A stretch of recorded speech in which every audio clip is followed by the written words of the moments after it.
Hello, hello, and welcome to United by Culture Media on today's National Day of Racial Healing here with United by Culture Media. I'm here with my husband, Chris Cox.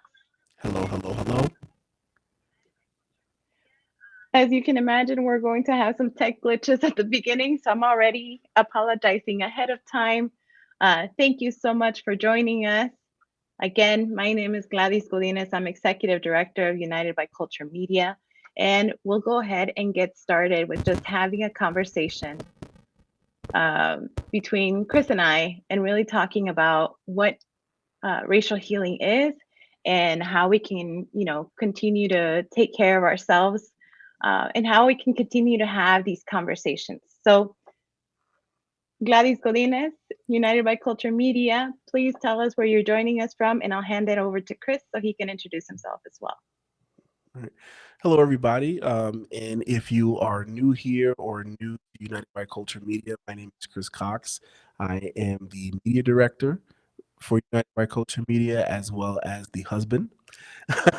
And I enjoy both roles, but I think I enjoy being the husband a little bit better.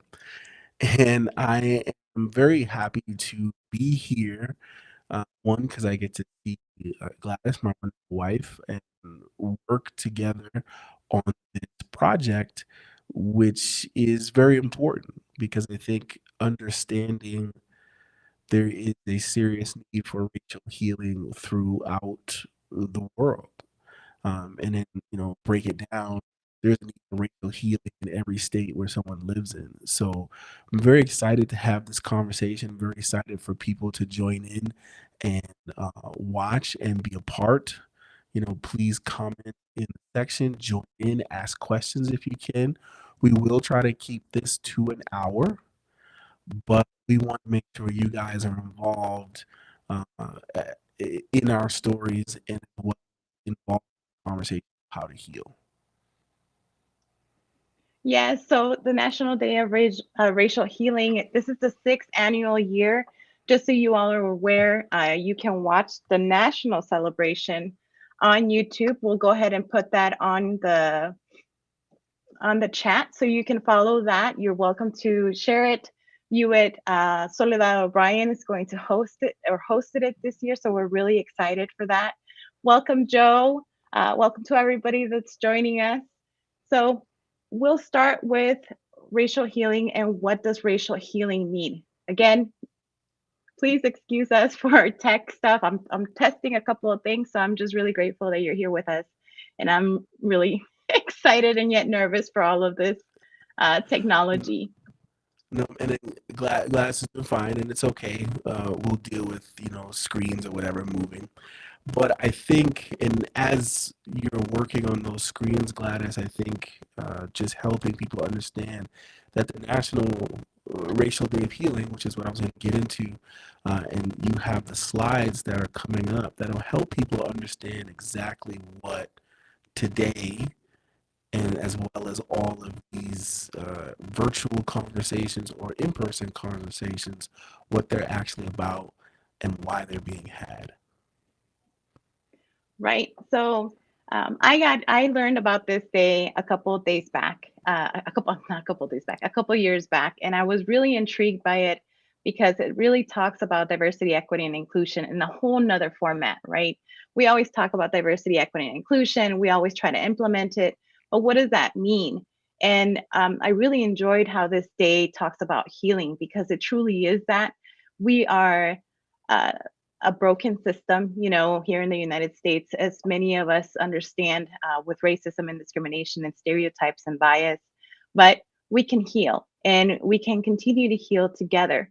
And that's really what our organization is all about, but also what National Day of Racial Healing is. So, right now, I'm going to put up a little bit of information as to what is racial healing, but I also want to hear from you all in the chat as to what does racial healing mean for you. We all heal differently, and that's okay.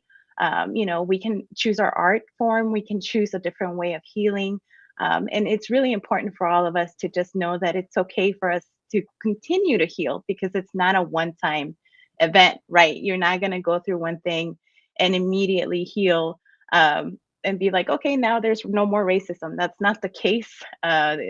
This is a process, and I hope that you join us through this process, because that is our hope, and it will be continuing through our mission here with United by Culture Media. So I'll give you the definition of racial healing through the National Day of Racial Healing. And what they say it is that it is, déjame ver. Yes, racial healing is not only important, it is essential, because healing is at the heart of racial equity. Racial healing is a process that restores individuals and communities to wholeness, repairs the damage caused by racism, and transforms societal structures into ones that affirm the inherent value of all people. And then also, it makes it possible to acknowledge and speak the truth about past wrongs created by individual and systemic racism, and to address present day consequences for people, communities, and institutions. And racial healing cultivates a culture of belonging that can advance racial equity and inclusion.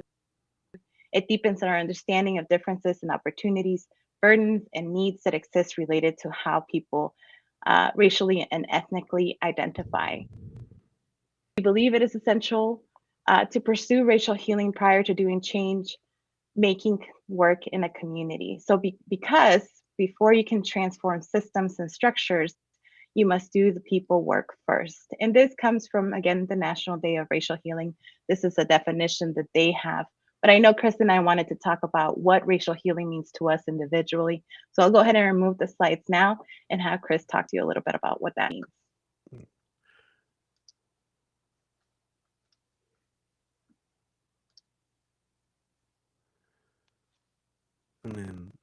And I'll go and start just because I know everybody's listening. And I thank you for that wonderful introduction, and explaining what racial healing is. And thank you for the segue to the most important thing to me about this day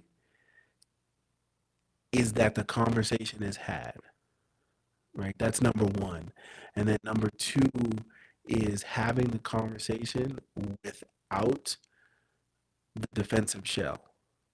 Because when we have conversations as an African American, as a person of color, as a black man in the United States, there are times when you have the conversation of race, and especially with you, if you have it with a Caucasian person, it tends to get overshadowed and made very personal. Meaning, if I say, "Hey, this happened to me," a cop disrespected me, or a white person, called me nigger or whatever it is, and I say that this has happened in multiple cities, then instead of empathizing and saying, "Man, I can't believe that this is still going on," they take it personal and say, "Well, I'm not racist, so I've never seen that," and that becomes very hard because then I no longer want to talk about it anymore, which then bottles up a lot of pain and it causes a lot of problems. And we're not attacking you. When a person of color talks about race in America, they're not talking about you specifically, individual, you're racist and you've done something to them. They're telling you this is their America that they live in. And their America is different than yours. And the number one thing is we want you to understand that that's what we're saying and that's what's happening, not for you to become defensive and defend yourself, therefore defend America. We already know what's happening. We're just having the conversation with you, and we need you to have that courage to fully listen and empathize with us.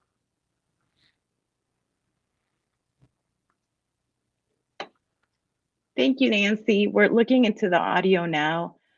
We appreciate your comment. That does help us when we're doing these live events and conversations. So, um, just to reaffirm Chris's piece, it's about the conversation, right? Really listening to the individual and understanding that this is from their point of view and that's their lived experience.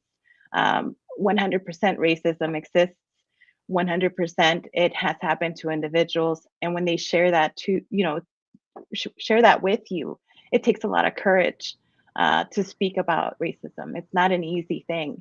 And if it happens to you, you happen to be that confidant, then individuals are going to want to understand that you are a safe person to be able to have this conversation with.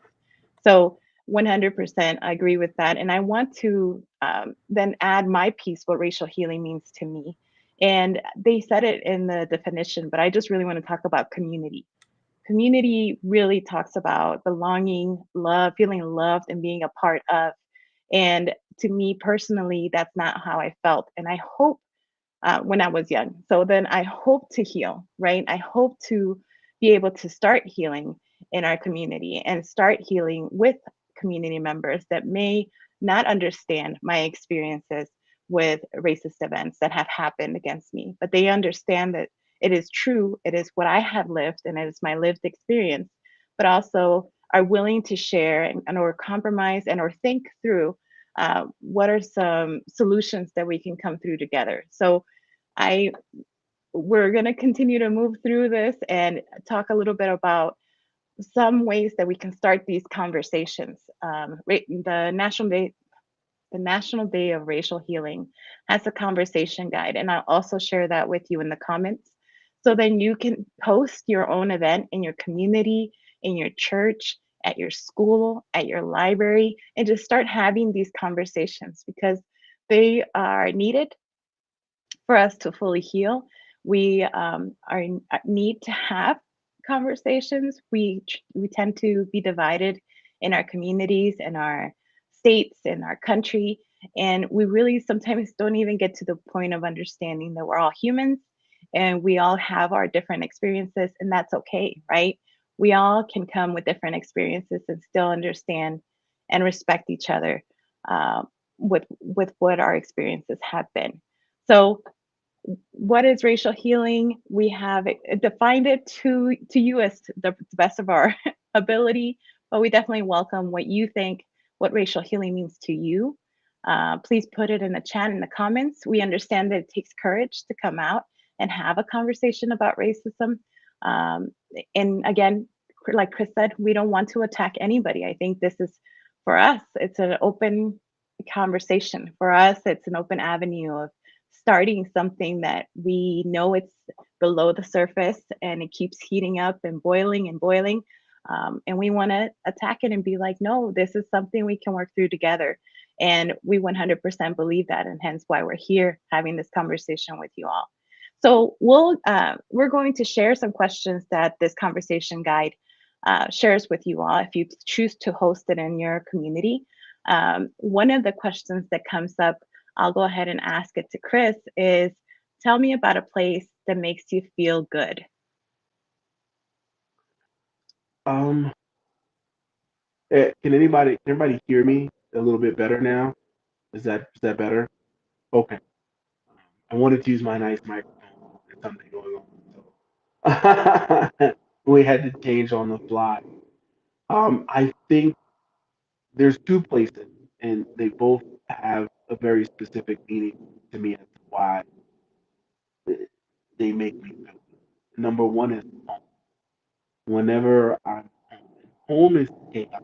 I say that not that we have a perfect household all the time. Home can be chaotic with two children, two dogs, two adults. It can be chaotic, but it's my family, and it really, really makes me enjoy it. And then it really does. Like I enjoy everything about it.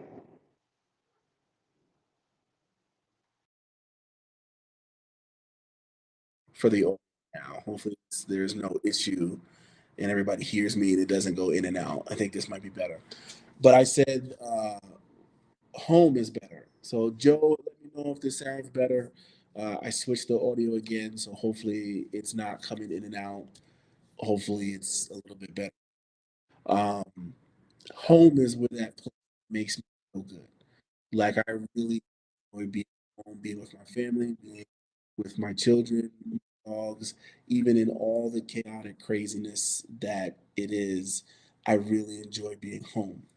The second place is I enjoy being in Denver, Colorado, because that's where Gladys and I had our technical honeymoon many years ago, and I love is that her and I created there, and we've got to take our children back, and I love the we've created with them. So those are the two places that I feel the best at. And Thank you for sharing that. thank you. So, it's interesting when you have a couple presenting because obviously we're going to have similarities and we may have some differences, but I truly feel the safest and the best when I'm taking a nap in my bed in my room. So, if I'm going to be very honest and very real, that is my safest place with some tacos and a Coke. So, but and that talks about my race, right, and my ethnicity and why I feel safe in that space. But I'm an introvert, and a lot of people do not understand nor believe me when I say it. But I truly am an introvert. I enjoy my time by myself. I enjoy my peace. So when I have this time, which is very rare, with two dogs, two puppies, and two adult kiddos, two young kiddos, not adults. Um, it's really hard to have that alone time. So for me, my space is when I have some alone time in my room. And I can imagine a lot of moms and or dads can feel the same way. Hey, I just have this alone time. I can watch my show. I can listen to my music. I can write my poetry. I can finally paint. It's just having that alone time with yourself. To me, that's a place that makes me feel good, of course. So, just developing this conversation, please, feel free to go ahead and jump in the chat and tell us a little bit about a place where you feel good, where it all feels good. I know Joe is a DJ, so I don't know definitely he likes to DJ and do his music. And then we also have friends that are artists and paint. And individual Chris does podcasting too, so I can imagine when you're podcasting, honey, that your life, just changes a little bit. You start feeling safe and good in that space. And I want to touch base on something that we talked about previously, and I don't think we touched it, and I think it's important in this conversation. Um, our racial identity. So, my racial identity, I'm Guatemalan. I was born in Guatemala, and then we immigrated to the United States when I was 7. Honey, what is your racial identity? Like I said, I'm a black man in America. I am black. I am African American. I am a person of color. Those are the three acceptable terms that you can describe me as. It, I, and I, you can describe most men as black men or African American men. I think that's where, or that's how we be described in America in a positive way. All right, so we'll dig in deeper. That is surface questions in regards to having these conversations, right? So, where do you feel good at? What's a good place for you? Where do you feel safe? This is a better question than asking a very maybe stereotypical question. I have been asked, so can you make tacos? Can you make tamales? Well, Mm. what kind of Mexican music do you listen to? And the stereotype, the assumption that I'm Mexican, or the assumption that I can cook. Sometimes I can, sometimes I don't know how. Um, but She's just lying the to you. She can cook extremely well. Don't. So just those assumptions, right? I think it's interesting how we have those assumptions about everybody else. Let's just dig in and have these real conversations, and just talk about our safe spaces. And I welcome you all to just have these conversations with just your neighbor, your comadre, your sister, and really think about this, because even within my family, we have conversations, and we kind of talk about how we raise our kids. Are they bilingual? Are they eating chismol or pico de gallo, right? Just the different wording of what we call one thing in Guatemala and what we call one thing in Mexico. So it's in the United States. So we welcome your comments, the differences, and digging deeper, because Yeah. that's really what this conversation is about. All right, let's see. Yahaira, thank you so much for joining us. You personally feel good when I am around others that share the same ethnicity as I do, Hispanic festivals and home. Hey, yes. And that we have a festival here. It's called United by Culture Festival. And we truly enjoy building that community for our community. And it's really important for us to build that, right, Yahida? It's really important for us to feel safe in that place because we can share our similarities and we can share and talk about the chisme, the latest chisme in town. So thank you so much for sharing that with us and finding the courage to do so. We appreciate you. Yes, thank you very much. All right. And So then the next question is does racial and ethnic identity enter your process in making important or daily decisions? What do you think, honey? um, yes, I don't think there is a person of color that wakes up that, even if it's subconscious, that you wake up and you make a decision based on how the world is going to perceive you. I'll tell you an example. I was out walking yesterday and it was a little chilly. I was walking back from eating, and I was outside. It was a little chilly, and I had a hoodie on, and I decided not to put my hoodie up. I and I'm a grown man, and I understand the symbolism of being able to put your hood up and being able to walk around at night. But I also know it's still dangerous to do that. And so even though I was a little chilly, didn't have a hat on, I decided because it was dark, because I had a dark color hoodie on, I am a larger man, that I wasn't going to put my hoodie on because I wanted to make sure people saw my face. I wanted to make sure somehow I was going to be left. And I know people who may listen to this may be like, oh, well, I know you, you're not threatening. And you know me, but other people don't know me. Somebody just walking on the other side of the street doesn't know me. And you didn't know me at one time before. So as a black man, I made that choice. And there are people that are not of color. They don't have to think about that choice. They can just throw a hoodie on and walk around and it's all good gravy. And that choice will never cross their mind. But it did for me. And I wanted to make it home, and I wanted other people to feel safe. So I decided not to put a hoodie on. And I make decisions like that every day, whether I actively know it in the moment or whether it's subconscious because it's a survival mechanism. And I would think you would feel the same way, similar thing.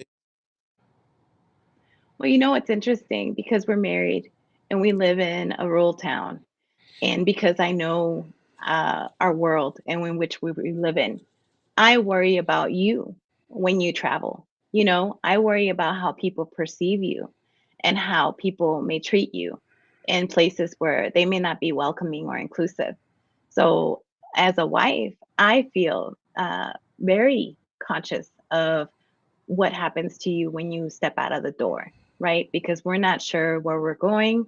There's jobs that we've had, you and I, where we've traveled to rural places and we have felt unsafe because people have certain flags, displaying or Mhm. just saying certain things. For me, on my everyday thing, I'm consciously always looking for shows, books, or anything that has to do with representation with my kiddos. And it's very interesting because, we just watched Encanto for the 10th time. And we love the movie Yes. because we listen to the soundtrack. And, who doesn't want to talk about Bruno? We really appreciate Encanto and the movie, what it entails. But just yesterday, we were watching it with the kiddos, and Cannon, my son, he has been struggling with his hair. He has curly hair, and a lot of the kids in his school have slick hair. So he has been wanting, he takes a shower, and when he takes a shower, he combs his hair down so it's slick. And that's really hurtful for me. I want him to understand that his hair is beautiful the way it is. But unfortunately, the messaging that he gets on a constant basis is that because his hair is curly, he doesn't, quote unquote, belong. So when we watched Encanto, there's a character in there named Antonio. And Antonio has the curliest hair, the cutest, curliest hair. And he said, Mom, I'm Antonio. And I've seen memes, I've seen GIFs, of parents saying, oh, my daughter, my son saw themselves represented in a video or a TV show. And I guess I've never seen it with Canon specifically, our son. And he said, I'm Antonio. And I just felt so proud. I felt so happy. And I felt so much joy that he was able to see himself and represented on a big screen, right? On a movie. So truly grateful for Encanto, truly grateful for because my son was able to see himself in that. But it's really what are my kiddos observing on a day-to-day basis and what are they taking in, and then how do I help them understand that they're beautiful as they are, and we are beautiful, right? And I keep saying that whenever I have the opportunity to, we as Mm. people of color, we as people, we as humans, we're beautiful individuals, and we have so much to provide to each other, as a community. So we hope that that just continues um, as we continue to grow with our kids, and hopefully, feel safe in different spaces as we become and continue to increase inclusivity and diversity in rural areas. So just wanted to share that quick story. Let's see. No, Does anybody? that that's a wonderful story because it's very hard to explain the emotional feeling when you see yourself represented in something. In television, film, movies, in the last couple years, there has been more, excuse me, there's been more representation. But I remember growing up and there wasn't a lot. Like there was the Cosby show, and that was a lot for and then all of a sudden then it was a different world. It was the first time you saw a TV show that talked about black people going to an all black college and dealing with problems that pertain to their race even at their school or traveling outside of their campus. And it, it was an impact that I didn't know how much it impacted me. I didn't know how much until I got older. And then I realized how little of representation we have. And so to, like you said, to see it now where it's an abundance of seeing us on TV and people, little kids saying, that's me, or I can do that, or now I can be this. It is such a wonderful moment and a step forward in kind of something earlier is let's not go, oh, well, what if we had an all black show called Whitish or, an all white show called Whitish? Instead of uh, constantly putting things at odds, why don't we say, oh, that's great that we have a show called Blackish. Why did it take until 2016 or 2017 for that show to be created and to be aired? Why aren't there more shows that feature African American couples, interracial couples on TV and it's accepted versus it creating conflict? So I just wanted to add that to your point, my love, about how important it is for people of color to have that representation, whether it's TV, whether it's books, whether it's artwork. It's important for that next generation because then they can do it. And it's no longer about, it's, oh, I can do that. And then they end up getting it done. And we move the line forward. Right? It's all about that self-image, but also it feeds stereotypes if we see the opposite, right? It feeds the stereotypes and those biases that we have. So, okay, I'm gonna clutch my purse really close if I see a black man walking towards me, right? or Asian individual can't drive good because Asians can't drive good, and that's the stereotype we've been fed in movies. So it all of that builds up to what we believe about the other person, and we don't even give them the opportunity to really introduce themselves again as a human, as a person, as an individual, as somebody that we can have something in common with. So awesome. Please share in your comments. In the comments, does racial and ethnic identity enter your process in making important or daily decisions? How does that happen? If please share if you feel comfortable and safe in this space. We appreciate you joining this conversation. So we'll move on to the next question, which is what aspect of your racial and ethnic identity make you the proudest? So I want to make sure, yes, we touched the surface question. All right, where do I feel safe? Now we talked about something deep, right? How does my ethnic identity affect me on a daily basis? And then now let's talk about something positive. How does your racial and ethnic identity make you the proudest? I know you asked the question. I want to make you answer it first, um, because I have an answer, but I feel like I want you to take that question first, and I also want to add to that are watching and are viewing or in the comment section is that this is space. You are welcome here, whether you are a person of color, whether you are non-binary, whether you are LGBTQ plus, whether you are Caucasian, whether you whatever it is, whatever political affiliation it is safe here because we're trying to have the conversation so we can continue to move forward. So if you have a question, ask a question and we will try to do our best to answer it. Now, we want to keep things very respectful, but please feel free to be involved because we would like you to be involved. And if you just want to listen, that's okay too.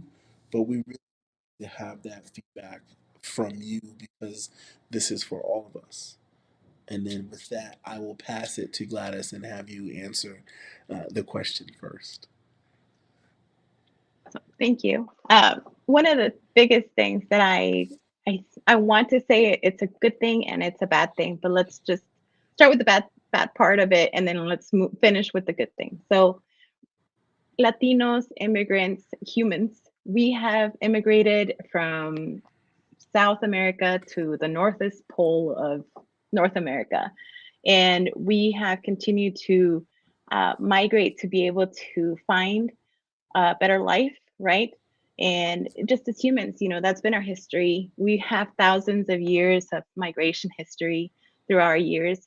So to me, at this moment, what I feel the proudest because I identify as a Guatemalan is Guatemalan individuals continue to migrate to be able to find better houses, better homes, better education, better everything for not only themselves, but for their children. So to me, that's where I feel the proudest. Now, the word resilience is a powerful word. It means that you're strong. It means that you will continue to go and make it happen as much as possible. But it also carries a burden. So I just want to be mindful of that. We are resilient, but we also have to take very much care of ourselves as we continue to work through our goals and our dreams, and as we continue to put ourselves out there to make those goals happen. uh, but resilience to me is something that has really been a goal, not a goal, a word that I identify with the most because of my family. So my parents came to the United States because they believed they could give us a better life. At the time that we moved, we were going to school where a school we could not afford. It was a Catholic school, and we weren't in a safe place in Guatemala at the time. So we immigrated to the United States, right? And my parents did their best, just like a lot of our immigrant parents did. They did their best to survive in a world where they didn't know the language, they didn't know the rules per se, because nobody showed them the rules. They didn't know the immigration process nor the application process to become citizens until years later. So it is, to me, the word resilience comes to mind when I talk about pride into my culture, my racial identity, I think we're very resilient individuals, but at the same time, we carry so much. And I know I'm referring to Encanto a lot, but like Luisa, the sister, she was always carrying those rocks, the donkeys, the house, everything. So I understand that we're resilient, but we also need to heal while we're fighting, towards those goals. So to me, that's the proudest I am. Just seeing my parents making those sacrifices and look at us now, and it's not, hey, look at us, we have five great kids. It's look at us, we're good, we did it. We are okay, we're healthy. We have five grown kids, five adult kids. We have seven, they have seven grandchildren that are healthy as well. So I think that to me is something I'm really proud of.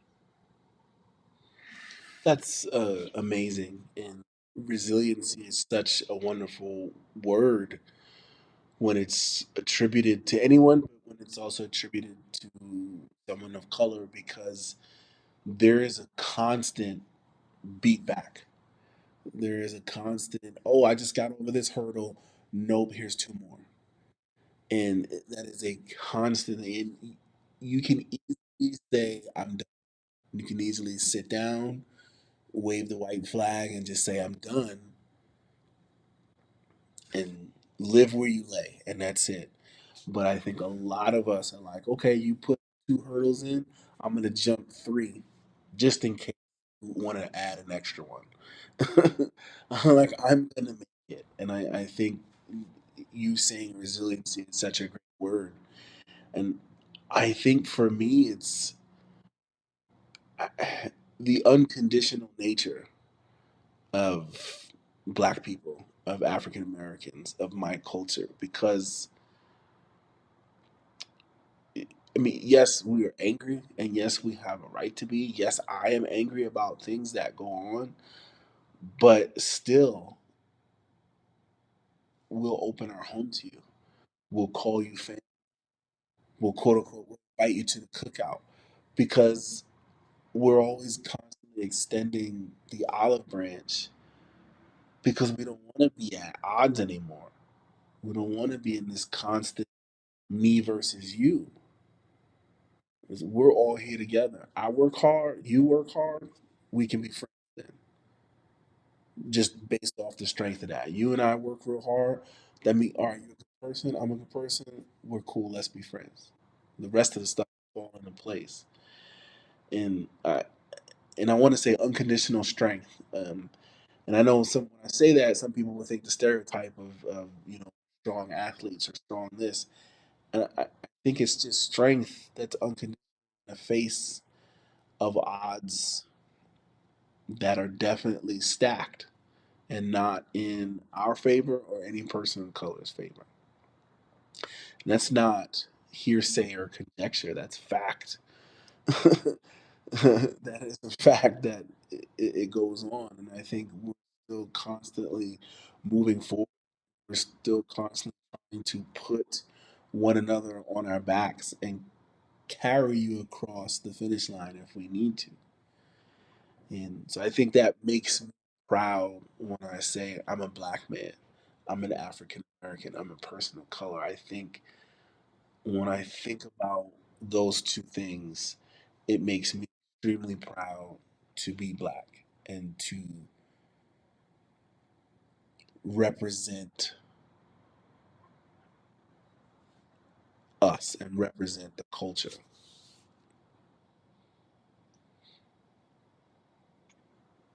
As we continue to talk about the strengths that we have, of course, we can dig into pain. Of course, we can dig into our history.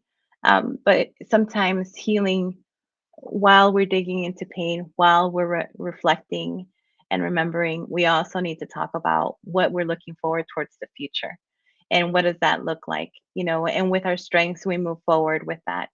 So I want to talk a little bit about what that looks like for you, Chris slash Honey. How does healing look like to you? I know we talked about what racial healing means, but what are some steps that you have taken individually to heal as a Black man here in rural America.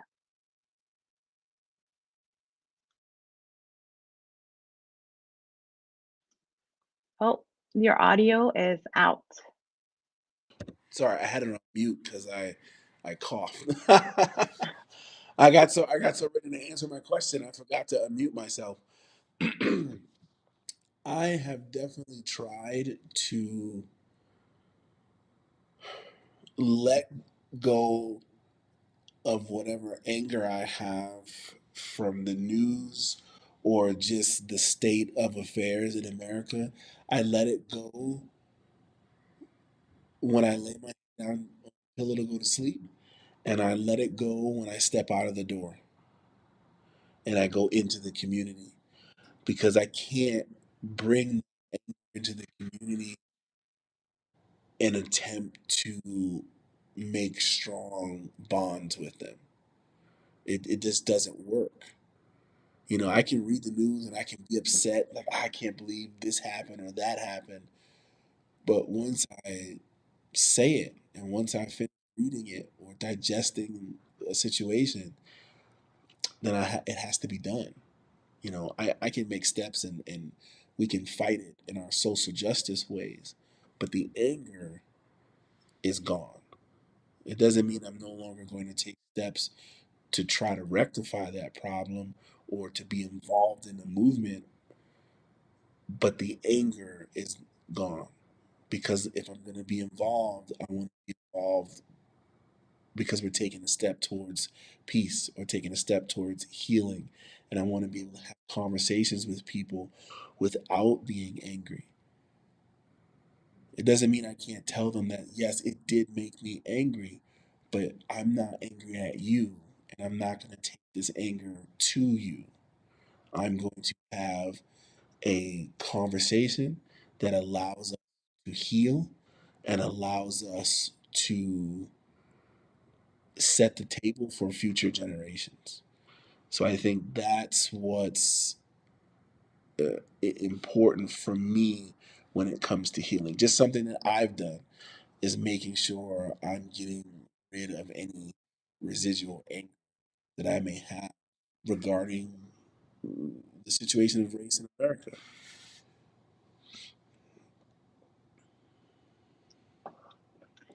Something that I have realized, at least with my own personal healing, is I didn't realize how much I needed it until recently. I'm a self-proclaimed activist. I have worked on workers' rights, immigrants' rights, just Latino rights, health equity, and just been really upset. That anger that you mentioned, I've been really angry. And not until recently, not until I had a conversation with a really good friend from Kearney. Her name is Marta, and I hope she's listening. But she said, Gladys, what are we doing to uplift our people? You know, what are we doing to change that mentality? Because she posed a question and I said, we're just beaten down. We're just hurt. We're hurting as people. And it hit me. I was like, we are hurting as people. Why are we hurting? And how can we change that? And how can we flip it? And how can we move things forward? And we'll talk a little bit about what we are doing with United by Culture Media, but really just thinking about what that means for us, right? How can we heal as individuals, but how can we heal with the communities that we're a part of, and how can we start these conversations, and finding that courage, right, to have these conversations. So I'm really excited that this was our first conversation in 2022, right? Happy New Year to everyone, because one, I get to introduce my wonderful husband and we get to have a conversation here together, and something that we both appreciate and enjoy, which is talking about how we can uplift our communities and how we can work together within our rural communities and all communities of color, in all communities, to start having these conversations. Let's start having these soft conversations first, and then finding some space where you can continue to dig a little deeper, and have hard conversations and find solutions to these conversations. And I really appreciate Marta posing that question at the time because she's like, well, what do we do? How do we uplift our people if they're so beaten down? And initially I was like, oh my gosh, we need healing. I need healing as a person that has gone through so much in regards to my immigrant uh, journey, but Yeah. also just as a person, we all need healing. And it is very interesting figuring that out and understanding it and trying to manage it and trying to find a way to heal, not only by yourself, but as a community. I do. I think it's amazing, like you said, the understanding that we actually needed to heal, because a lot of times we don't know, especially if you're on the front line and you're really out there trying.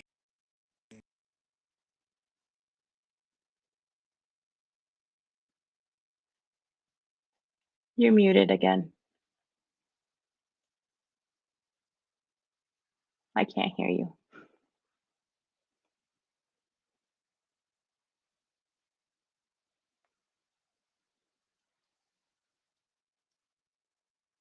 But just, yes, following up with what you said, why,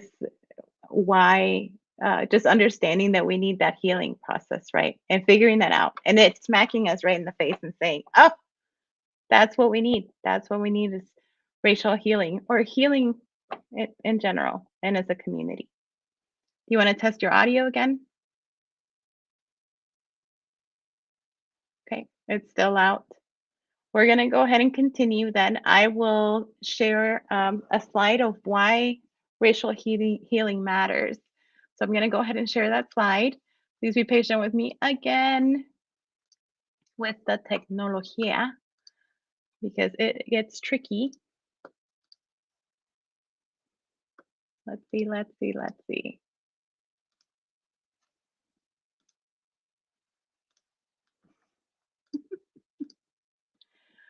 Oh, there you go. Now I know what I'm doing. There it is. All right. So, why does racial healing matter? And again, thank you for your patience with our technology issues. They always, technology is technology, but we're trying to be safe with our virtual programming. So it helps reaffirm the inherent value of all people and organizations and communities. So if you're doing these conversations in your organization, racial healing, especially with your DEI groups, diversity, equity, and inclusion groups and committees, this is what this conversation up to. It affirms the inherent value of all people and organizations.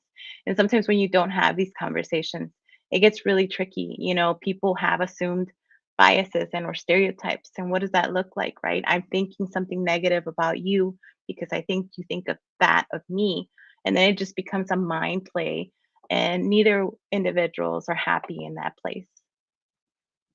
It cultivates a culture of belonging that can advance racial equity and inclusion. I can't affirm this more. When I first moved to Lexington, we had a town hall. I can hear a little, if you want to test your audio a little bit more. Yeah. How's that? Is that working a little bit? There's some echo. Or it's a bad echo? Okay. Let's see if I can take that out there. So Well, please we had a continue. meeting here. We had a meeting here in Lexington, and it was a town hall. And we had a lot of leadership from our community. And I was about 15 years old. And individuals here in this town hall told us that immigrants were bad. It reminds me of a conversation that was recently had in North Platte, where there's a meatpacking plant coming to North Platte, right? And the community was really concerned because there's going to be an influx of immigrants. There's going to be an influx of newcomers. Hence, there will be crime. It will be crime ridden because there will be new workers. Um, that was exactly the conversation that was had, but I was present at this conversation. I was 15, I was a teenager, and I was told that, because I was Latina or Hispanic, the assumption is that I was going to become a criminal, and I was going to be bad for our community, our rural community that is focused based only on this meatpacking plant that we have in our community. More than 2,000 workers from our community of 10,000 work at this plant and pay taxes and keep living in this beautiful community, then they have made it their home. So it was hard for me as a 15-year-old to hear that in a community meeting where town leaders were saying that I eventually was going to become um, deterrent, right, to our community. And that was the messaging that I received. So the hope with racial healing is that it cultivates a culture of belonging that can advance racial equity and inclusion. And we're not giving that messaging of division to our younger individuals and our youth. And then it deepens our understanding of difference in opportunities, burdens, and let me reread this. It deepens our understanding of the differences in opportunities, burdens, and need that exist related to how people racially and ethnically identify.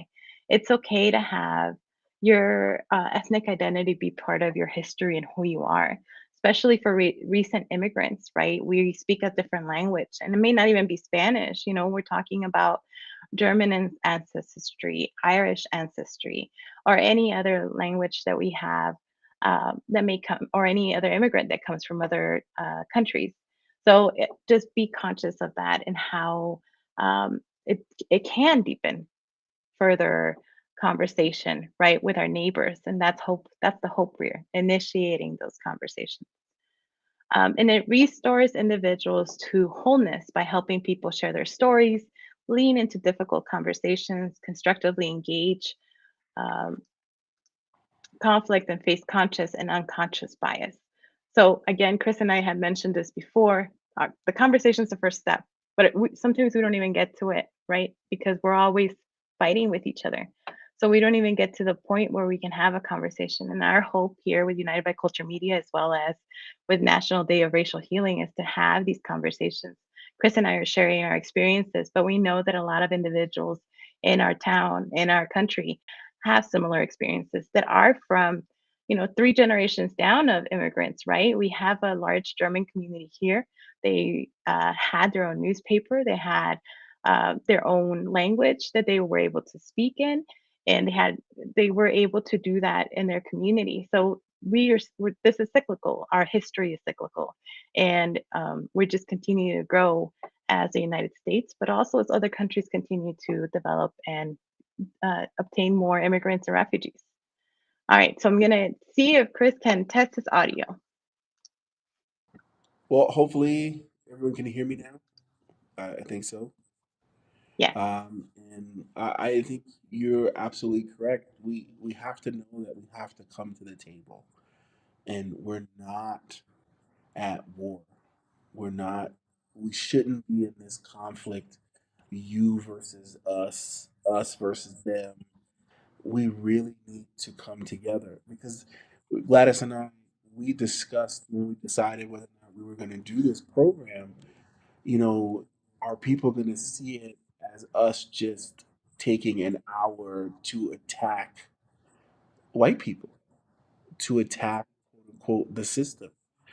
And I really wanted to make sure that people understood that we will tell our stories that have been negative or have left negative impacts on us, but this is not being said as an attack, but merely as a segue into these negative things have happened or these negative perceptions exist. We personally, you and I, are trying to move away from the anger that they cause and being defensive about it, to sit down and say, our hearts hurt. And the only way it's going to stop hurting is we have these conversations, which turn into legislation, which turn into representation, which turn into a better future. And if we can continue that,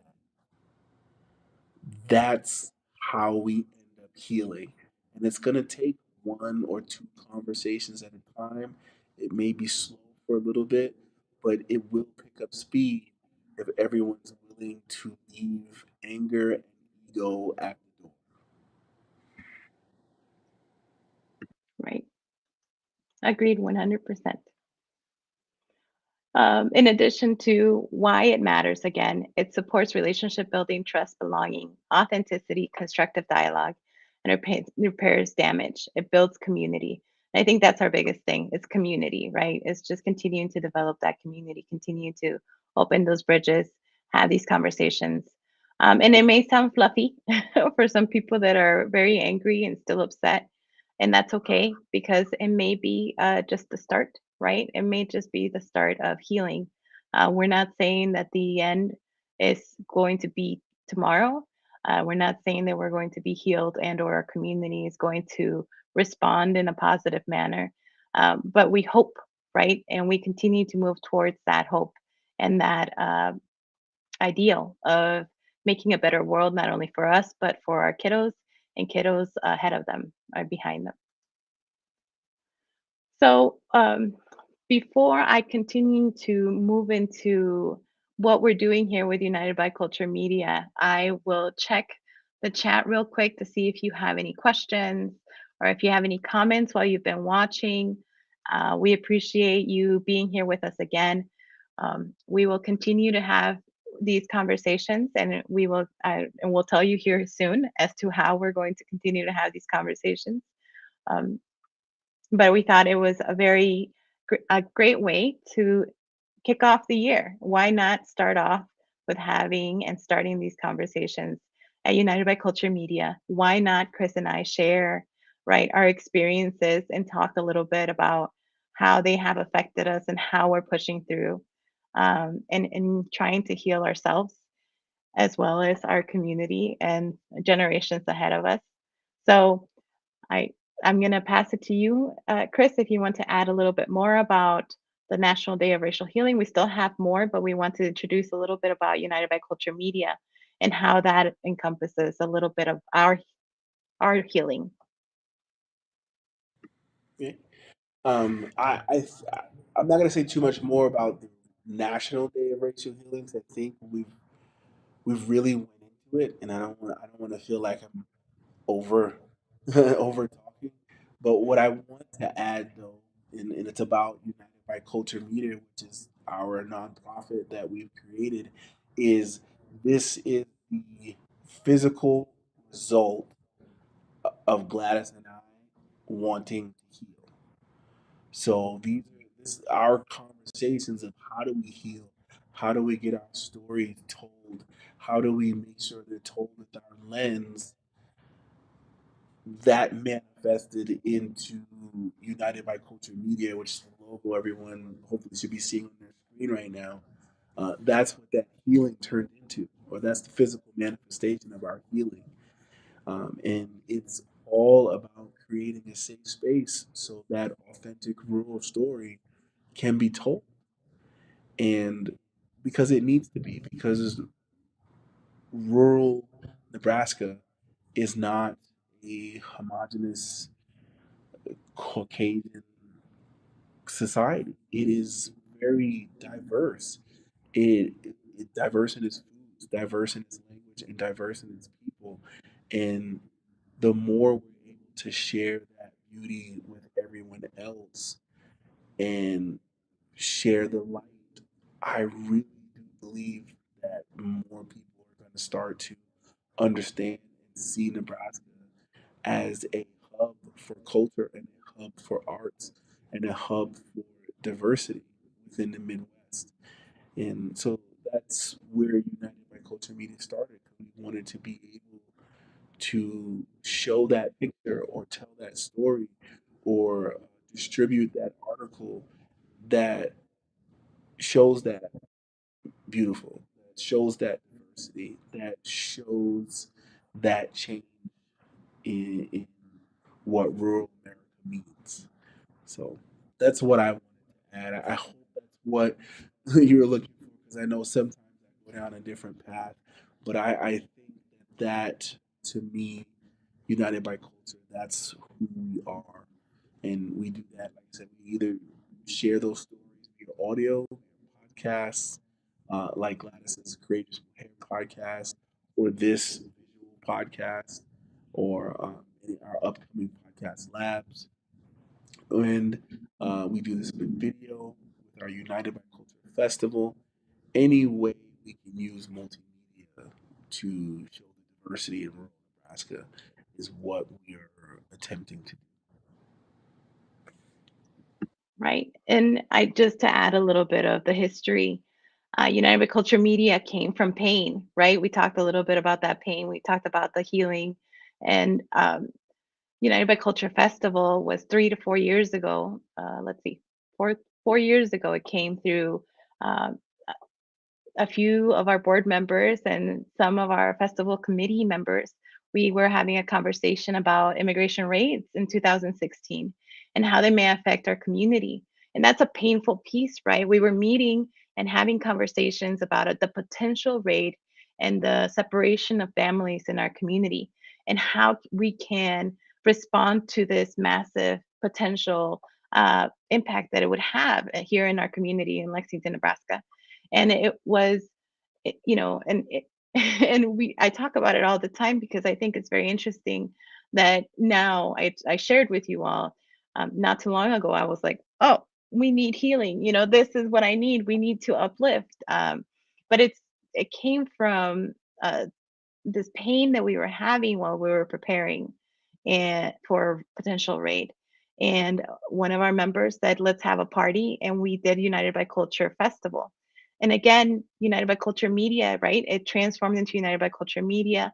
Chris and I, this is our healing. Chris loves media, all things podcasts, all things videography, all things cameras.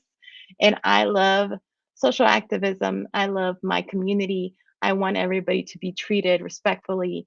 I want everybody to be treated with love and feel like you belong. And I want you to know that you're beautiful in all ways with all your imperfections. But how do we bring that together?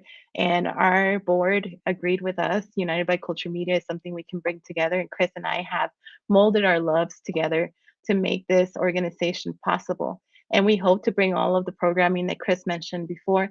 So if you're ever interested in sharing your story, in sharing who you are and how you want to, celebrate your culture and ethnicity, you're more than welcome to reach out to us and we can set something up so we can make that possible for us and yourself and our community. I Chris mentioned our mission, but I just want to make sure I touch base on it. It is to create a safe and authentic space in which a diverse rural story exists. Um, we want to build a positive cultural identity among people of color living in the heartland. And we value and believe in authenticity, respect, and collaboration. Everything we do together. I hope you have heard that throughout this conversation. Community, doing this together, really celebrating and embracing each other. Just trying to open up bridges and build bridges and have different conversations that are authentic and raw sometimes, right? Painful as they may seem, but also come out with them as healing and understanding, hey, there's other people going through same similar situations and there's a way out or there's a path forward. So that is a little bit of our organization. One piece that I want to add, well, I don't know, honey, do you want to add anything about United by Culture before I move forward with this piece? No, I think you said it all, my love. I think we're here for the communities, ours and whoever wants to be involved. We're here for the people that want to tell their story. Uh, we person of color, whether you're not, but we want to hear the truthful story and in the process teach you how to tell your truthful story from your ethnic background. Yeah, so we hope to continue these conversations. Chris and I will continue to host conversations throughout the year, dig into some deep topics, some topics that we maybe even shy away from because we think that they're not something we should talk about. But our community is not different than a lot of rural communities. The USDA did research, and more than 80% of rural communities increased their diversity in regards to racial diversity. So rural America is definitely transforming, and I'm excited to hear that. And I'm excited to help other communities see the beauty in immigrants and newcomers as they come and help and build. their communities, as we have built our community. One thing that I want to remind you, racial healing is an ongoing process, like we mentioned before, supportive of wholeness in individuals, communities, and societies. It benefits all people because, regardless of background, we live in and are impacted by the narratives and conditions present throughout this increasingly interconnected world. This process provides opportunities to acknowledge the tremendous damage inflicted by individuals and systemic racism. And when grounded in respectful truth and empathy and oriented toward equity, it has restorative potential to affirm the inherent value of all people. So, again, I know you've heard it once, and I'm just saying it like for the hundredth time to make sure that you understand that's what we're here for as United by Culture Media, but also why we chose to host a National Day of Racial Healing here with United by Culture Media. So, I'm going to see if I can change these graphics again because I'm just learning how to do this. Don't judge me. There we are. All right. And we're here. So, just some last thoughts, Honey. Do you have anything that you want to share with the individuals that are here with us and or individuals that catch us on the replay? Like you said, I would love if you're here and if you can want to make a comment before we go, please do so. We would love to know where you're watching from, whether on YouTube, Facebook. We'd love to know if you have any questions that are just for Gladys and I, or if you have any questions about United by Culture Media, or if you have questions about a racial day of healing and how you can do one of these events or how you can start one of these conversations. Feel free to put that in the comment. It doesn't have to be right now. It can be on the rerun of the show. It can just be a later comment, or you can message us at United by Culture Media. But we say it again. We want you to get involved. It's not just us. Like in our vision, we say everything we do together, and that's not just Glass and I. That's the community wherever we're working with or working in, we're gonna do this together. And so please catch us. Thank, or I should say, thank you for watching with us, staying with us for this hour, and watching it live. And also, when you're catching us on the replay, either on YouTube or Facebook, thank you for tuning in. And please leave a comment and let us know. We'll do our best to answer it and get back to you. Yes. So 100%. As we continue to move forward, please keep an eye out on our future programming. We look forward to sharing so many more stories of our own personal stories as we continue to grow and we continue to move forward with our nonprofit, but also of future stories of individuals just like you that want to change your community and or be part of the community and share a little bit about your story. We welcome you. You are welcomed here. You belong here. You're a beautiful human being. We appreciate you. All the feel goods that we can share with you. You're welcomed here again in United by Culture Media. Um, Tamara Brooks says, "Thanks, you guys. So needed in Detroit on Facebook. Hey." Shout out to the D. That's Thank what's you up so from much for Detroit. I joining love us. that. Thank you. Yes, much needed is correct, right? These conversations need to continue. I did share in the comments the National Day of Racial Healing. Feel free to join in your own conversations, start your conversations, continue these conversations. Again, we're getting started. This is just the beginning. Uh, there's nothing, I don't know what else to say, other than gracias, and thank you for joining us again. Thank you and have a wonderful night. We appreciate you spending your time with us because time is valuable. Adios.